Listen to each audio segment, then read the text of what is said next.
Hello everyone, I'm Mahathi Manjipudi with Global cli-MATES, and today we're back with another episode in our Introductory Earth Sciences series.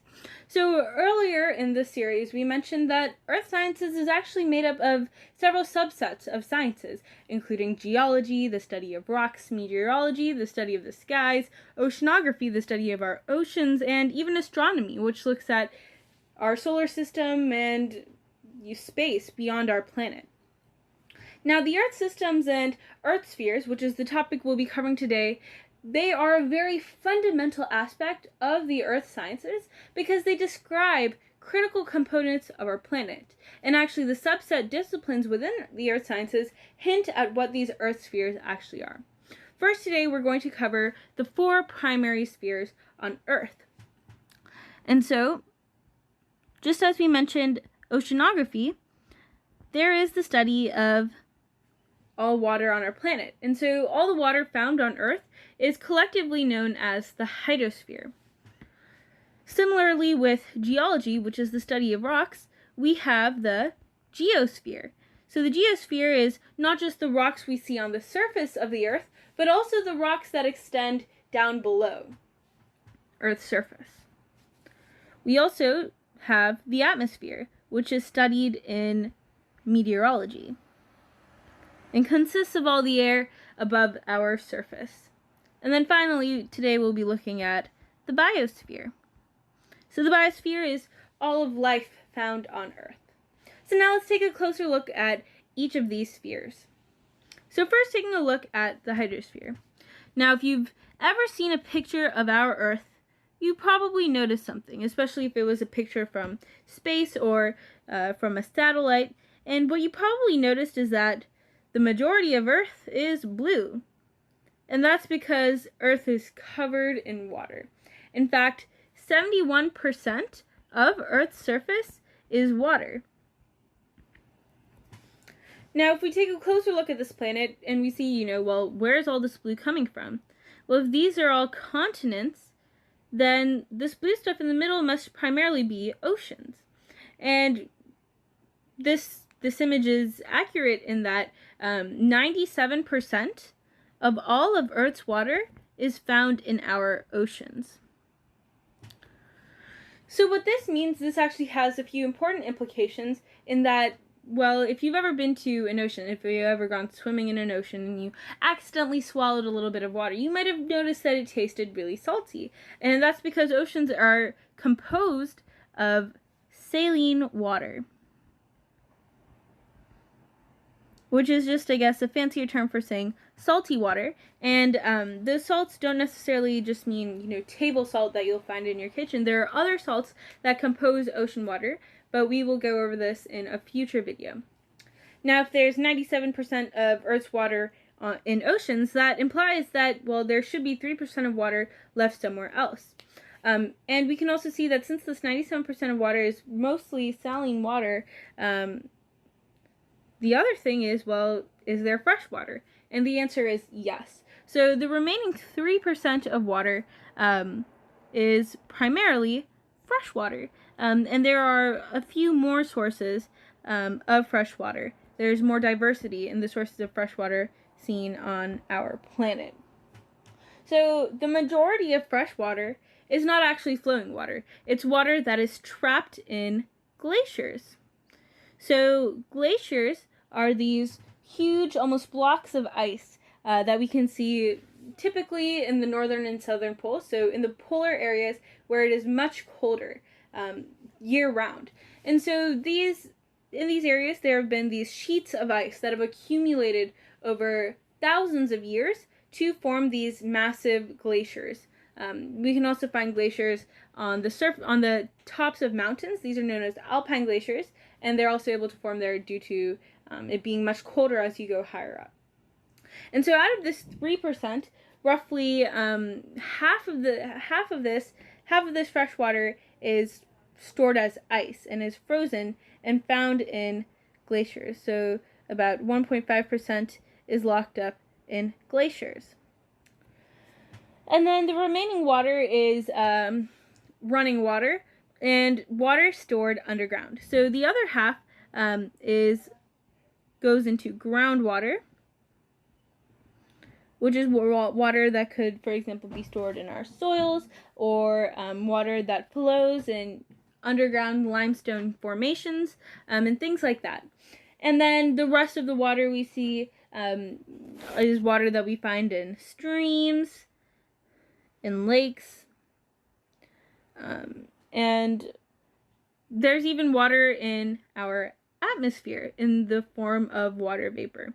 And this is something we'll touch on a little bit later, but while water vapor might just seem like it's only related to the hydrosphere because it's just water, right, in the gaseous state. But water vapor is present in the atmosphere, and it plays a really important role in the atmosphere as well, which we'll go on to talk about later on.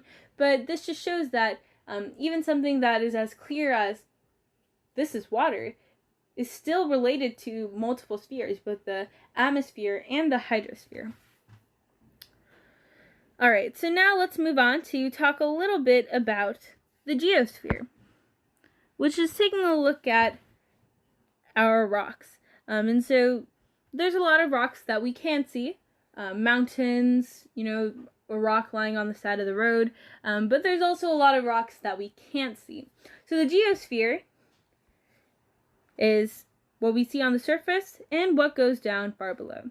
So actually, if we take a look at this image of the Earth up here, it's a picture of the Earth with land and oceans, and it's the surface of the Earth. But actually, if we go down and remove this surface layers, we can actually see that the Earth has many more components. So today we'll just do a brief overview of the geosphere. But the most important thing to note about the geosphere is that we're at the surface, right? But then there's also these layers down below. So this first kind of layer is known as the crust. It's extremely thin, only several tens of kilometers to 100 kilometers wide. And it's the thinnest layer on Earth. And so I'll try and depict that like this. But no matter how thin I draw it, it still wouldn't be to scale. The crust is still thinner compared to the 600 kilometer width of our planet. And it's not even a 600 kilometer width.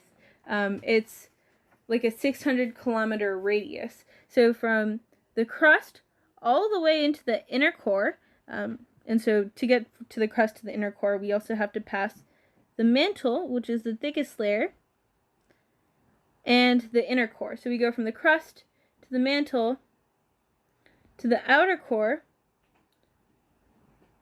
to the inner core, and this journey itself is 6,000 roughly kilometers.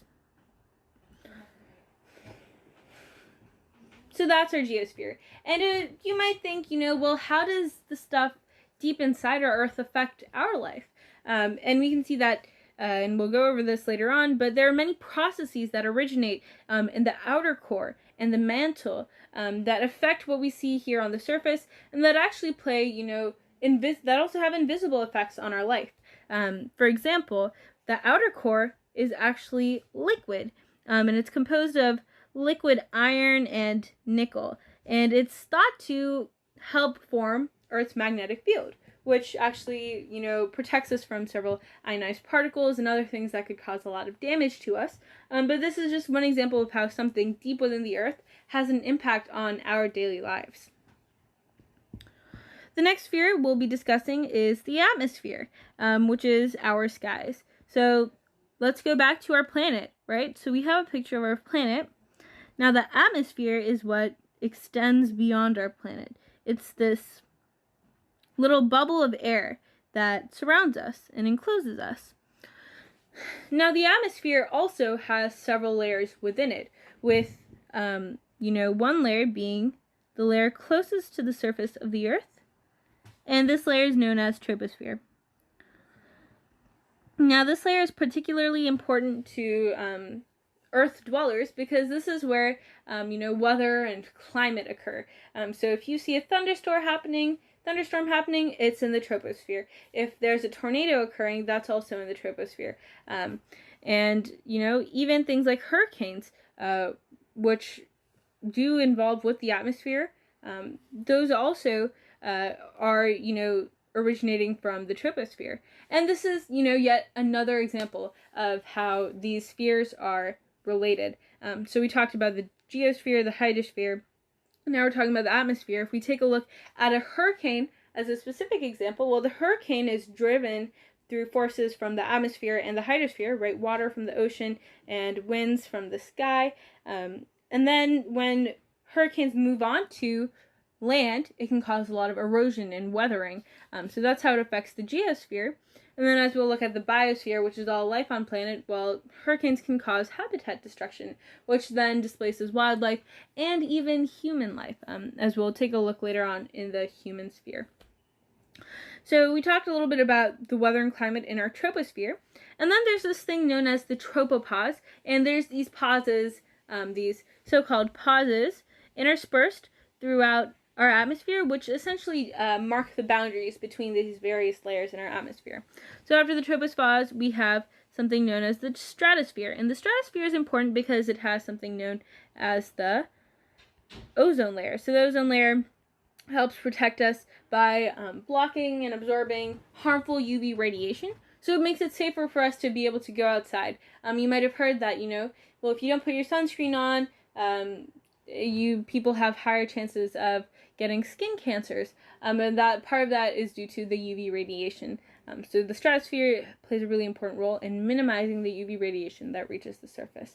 Then there's another pause, the stratopause, and then there's the mesosphere, and beyond that there's the thermosphere. And so that's kind of the basics about the atmosphere that we'll go in depth for today. But the atmosphere does more than just provide us air to breathe, which is a very important role.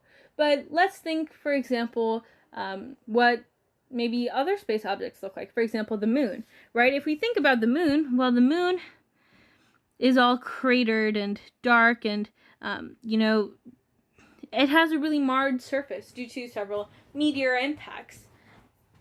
Earth could be looking like the moon if it wasn't for our atmosphere.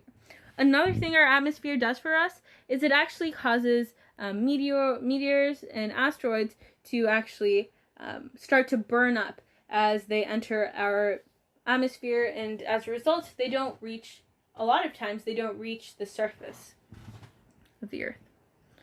And so the final sphere we're going to cover today is the biosphere. And so our biosphere, well, again, when you look at our planet, we see all that blue, but we also see a lot of green. And this green is, our trees and plant life on Earth. But, it's not just plant life that we think about. It's also animal life. Now, when we think about, life on the Earth, we can see that a lot of it is constrained to a very thin part of our Earth, a very small part, right? The hydrosphere takes up a huge part of our planet. Geosphere goes all the way down to the core of our planet. Atmosphere extends way out into space from the surface of our planet, but the biosphere is this very thin, covering on the surface of the planet for the most part. You see, a lot of life in our oceans, for example, are restricted to sunlit areas, right, where the sun penetrates to, because that's where, that's how those ecosystems are able to get their input of energy. However, there's also groups of organisms that live on the bottom of the ocean floor due to the presence of things like hydrothermal vents, which provide the chemicals that allow organisms to live. And so that's another thing that can happen. But then we also take a look at land, right? A lot of, animals that live on land, a lot of plants that live on land, we're all basically on the surface. And even in the air, maybe we see some birds flying, right? But those birds don't fly too high when compared to the actual extent of our atmosphere. So while we do see, the biosphere limited to this very narrow area, there are some special organisms that are able to withstand extreme environments. Things like various types of bacteria and archaea that live in hydrothermal vents and geysers on the surface that also, some of them also live in, some also live deep in the crust, where it starts to get hotter and hotter. And we can even think about, well, what are some of the satellites we've sent out into space? Some of them have organisms like tardigrades that live on them. Tardigrades are pretty resilient little creatures. But, the list goes on. So we can see with the biosphere, it's much more limited when compared to the other spheres due to the strict requirements necessary for life to exist. But we can also see that there are some exceptions, as there always are. So today we looked at the 4 primary spheres in the earth sciences. Remember, there are other spheres we could always talk about, things like the cryosphere, which is all the ice on our planet, things such as the exosphere, which extends beyond our planet and takes a look at space, and even the anthroposphere, also known as the human sphere, because humans, in our short existence in geological time, remember in an earlier episode we talked about how if Earth's history was 1 year, we would be the last 3 minutes. And so, very short amount of time, approximately 3 minutes of time. And so, or I think it was 11 minutes of time. But basically in that ballpark, in such a short amount of time, we've been able to create and wreak so much havoc and damage on this planet with our destructive actions and habits. So today we looked at, the primary spheres, a few additional spheres, and we can see that these spheres are very deeply interconnected in the various events that we see. If we take a look at a rock, right, that rock probably didn't just exist there. Maybe it erupted from a volcano, and after reaching the atmosphere, it started to cool and harden. And maybe that same piece of rock was transported through a river, where it started to weather more and more and get smaller and smaller until it reached the size of a grain of sand in one of the black beaches on Hawaii. And the biosphere is all related because, well, maybe there are some animals living deep inside the sand that burrow out a home in those areas. And when we arrive on that beach, the humans are also taking a part of it too. And that beach setting is just another place where we see all these different spheres come together. The life in the ocean and on the shores of the beach, the geosphere qualities, the rocks and sand on the beach, the air, the cool breeze that reaches you as you sit on the beach, a human also interacting with the air, the water, the geosphere, and biosphere. Earth systems are beautiful and are one of the most beautiful parts of the earth sciences. I hope you all enjoyed today's video about the earth systems and looking at how we see the earth systems everywhere in our daily lives. If you enjoyed this video and found it helpful, please don't forget to subscribe and like this video and comment down below if you have any questions or suggestions for future content. Hope to see you guys at the next video. Thank you!